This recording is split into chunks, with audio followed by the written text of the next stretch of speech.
dubbii gurguddaa ijoo lama sadi dubbadha. Waa'ee Alaazar Waaqayyo gooftaa maccaa fi Maartaa Maariyaamiif waa'ee du'a yeroo isaanitti asirratti waan guddaa tokko nama keessattuu man ilaala.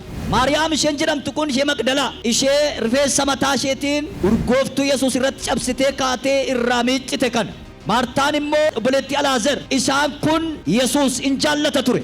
Dubbiin hamtuun tokko isaan gidduutti kan argamte nama baay'ee Yesuus biratti jaallatamutu dhukkubni guddaan itti dhufe. Macaafni akka jedhutti Yesuus Alaazarin in jaallata ture. Yesuus mootummaa Waaqayyoo dubbachaa jira. Warri isa jaallatan immoo si rakkoo keessa jiru. Yesuus yeroo Alaazar dhukkubsatee biyya kana keessa kiiloomeetira 3 irra kan hin caalle jira. Fageenyarraa baay'eemti deemsaatii daqiiqaa walakkaa akka jedhudha. Gaaf tokko garuu ittammannaan Maartaan gara Yesuusitti nama ergitti. Barsiisaa rakkoo guddaa keessa galleerra. Si jaallan ati ergamtee akka dhufte been garuu dafii nu qaqqabi. Obboleessi keenya nu jalaa duudhaaf jedha jettee namatti deddeebis. Yesuus ituu achi hin gahin guyyaa 2 ture. Deebiin laanneef ituu Yesuus gara warra miidhamanii hin naqin wanti gadheen tokko mana isaanii gale. Mata dureen koo baraasuu gizee. Yeroo ofii isaatti jedha hasaame inni anaaf waan godhu qaba. Yeroo ofii isaatti sa'aatiin namni isa hin daangessu. Inni jedha hasaa yeroo ofii isaatti na gargaaruudhaaf na fayyisuudhaaf isuma duwwaatu beeka. Maartaan Maariyaamii Alaazar duusaa gaafa argan itti iyyanii dadhabanii dhiisan. Inni garuu yeroo mataa isaa danda'e qaba gara isaanii dhaquudhaaf. Yeroo ofii isaatti waan Waaqayyo isinii godhuun dubbadha. Waaqayyo yeroo ofii isaa yaadetti maal namaaf godha. Waaqayyo yeroo ofii isaatti maal sii godha. Maal akka inni sii godhu barbaadde yeroo isaatti. Inni gaafa yeroo ofii isaatti si qaqqabatu waan gurguddaa hedduu sii gochuu danda'a. Tokkoffaa waan abdiitti kutattee sichi du'eera jetteen deebitee akkatti wal agartuu godha yeroo ofii isaatti gaafa sii dhufu. Sichi hin jiru, hin biqilu, hin deebi'u, hin lalisu, du'eera, badeera, hin guddatu, miila hin qabu, abjuun isaas hin jiru, mul'anni isaas hin jiru jettee fixxee yeroo ofirra gatteessu. Yeroo ofii isaatti gaafa dhufu isa namni ajajuun ala isa beekaan ajajuun ala wanta inni sii godhu waan abdiitti kuttee deebitee wajjin deebitee wal agarta. Sichin argu kan jette deebitee argita. Du'eera waan jette deebitee labalabuu jalqaba. Amma kanan dubbadhu waan sirkaa bade barbaadu yeroon Waaqayyoo yeroo isaatti sii gahaa jirteeti. Akka jedhi saba kaatti yeroo ofii koottan sii godhanatti wacinsiin jedhaara Waaqayyo. Yeroo Waaqayyootti balballi cufame hin banamaa. Haa ni banamaa. Yeroo Waaqayyootti hin jijjiiramta. Hin jijjiiramta. Yeroo Waaqayyoo nama ga'eef biyyatu lafatu samiitu namatu barbaada. Yeroo Waaqayyootti warri si jibban si barbaadu. Inni anfira isaa miti siin jedha Waaqayyo anfira isaati siin jedha. Ana akaakayyuu isaati siin jedha. Ani abbaa isaa obboleessa isaan turee siin jedha. Gaafa yeroo isaa harka keetu guutuu ta'a. Kiristaanonni jireenyi isaanii yeroo Waaqayyooti. Ergasii qabasumaan yeroon diina kee harka hin jiru. Alaata kee harka yeroon kee hin jiru. Yoo harka galeera ta'e harkaa sii baaseera. Yeroon koo jedhi beet. Xoqqaa hirkaa. Abaarsa harkaa. Fuudhameera. Kan koo ta'eera. Wagganaan gisee koo. Maadaa daboo. Yaada geelaa booleseedha. Harka kee fuudhi. Yeroo ofiisaa jedhi beet. Yeroon yaadaan itti dhime nan yaadatama. Nan barbaadama. Nafaanka.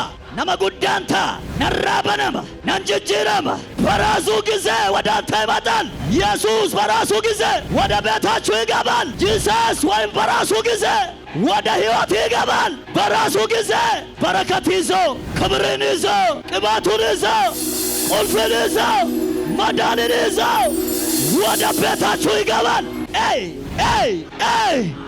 Dandeesseedda yeroo Waaqayyo ትጠብቃለህ ወይ ትችላለህ ወይ dandeesseedda guyyaan kumi tokko sabratti guyyaa tokko yeroo ofiisaat gaafa dhufu maallama godhaalaat waanuma namni dhiisee biraa galeetu fayyaa godhee namaa deebise. Yesuus akka jedhe erga yeroon isaa ga'e booda bartoota isaatti garagalee akkas jedhe ilaame kottaame al tokko wayyaa dadhee gara obboleessa keenyaatti gadi buunaa rafee jira.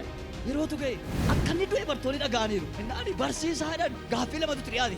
Inni tokko biyyicha tokko kan dhoosii ajjeesuu si adamsaa turan akkamitti dhanna innannu abadan gaaffii lama dhiyaate. Inni tokko immoo du'eeraa malaaseer hin jiru tureeraaf dhimmi isaa innaan rafee jira Yesuus.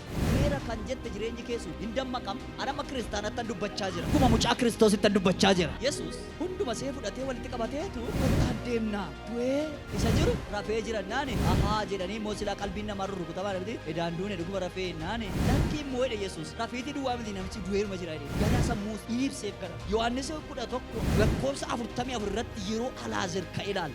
Yeroo ofii isaatti maal godha tokko dhimmuma kee duwwaa hojjeta waan yeroo ofii isaatti namni tokko dhufee dhimma kee keessa sangar yoba qonna furtamii lama qal bifadha iyyoobiidhaan akka jedheen hay in kaataarra lafaa kaataaneetu warratti sitti qibaatiraa turte ergaman itti ergadhiiste raajii soba asirratti raajjemmoon rukuttaa sirra jiru dachaa lamatti deebiseera dheen sirratti inni sukaa yerootu ga'ee fi namoonni abdii kutattan dhaggeeffadhaa yeroo isaa eeggadhaa bara isaa eeggadhaa sa'aatii isaa eeggadhaa yeroo isaa eeggadhaa yeroo ofii isaatti dhimma kee duwwaatu hojjetamaati harka kee ol fuudhii yeroo ofii isaatti dhaame Yesuus dhimma koo duwwaa hojjetedha haasaa Yesuus dhimma koo duwwaa ani garuu kiristaanota akkasisanii jedha yeroon keessan nama harkan jiru waaqayyo harka maleeti duwwaa keetu guutuu ta'a yeroo ofii isaatti gaafa gara kee Yohaannis boqonnaa 2 lakkoofsa 4-5 dhaqaati waanuma isiniin jedhu godhaa yeroo barbaadetti yeroo ofii isaatti dhufee isinitti dubbatu itti wacinaa jetti Maartaan itti niyyinaa gaanii duwwaadhaaf aduwwaa ta'u bishaan hin jiru dammoo hin jiru innume maal rakkanne salphanne nama gurguddaa dhufaa jira maa dhufan jarris duwwaa taaneerra salphanneerraa haa ta'u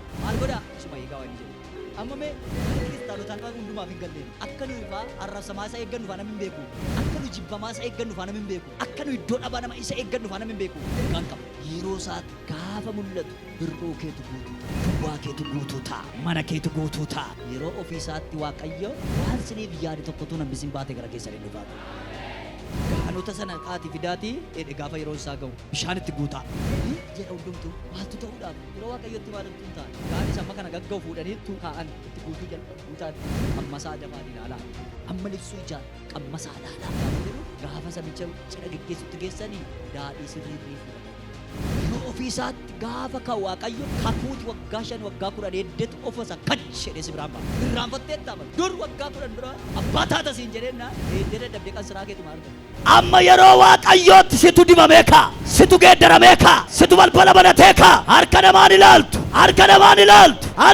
ilaaltu yeroon waaqayyoo sii geesseetti ameen irkansii qaba bara dhufaa jiru kana keessa bara amma jirtu kana keessa yeroo waaqayyootti si duwwaa dibamee kaati cufaan baarri kee ni banamaati balballi eebba kee ni gadhiifamaati waaqayyo akkasiin jedha yeroo ofii kootti asiifan dhufa siin jedheera ameen haleluuyaa